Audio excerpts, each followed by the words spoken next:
لیکن جب قبر میں سوال آتا ہے من ربک ما دینک کا، یہ بندہ مومن گھبراتا ہے، اس کو سوال نہیں جواب نہیں آتا ہے، یہ اپنی نظروں کو آس پاس گھماتا ہے۔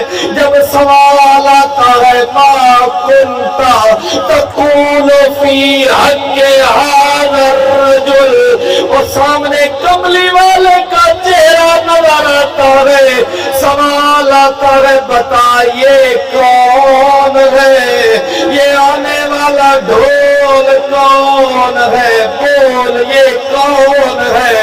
اس کے جواب دینے سے پہلے کملی والے فرماتے ہیں او فرشتوں رک جاؤ، میں بتاتا ہوں یہ کوئی اور نہیں میرا غلام بن کے آیا ہے۔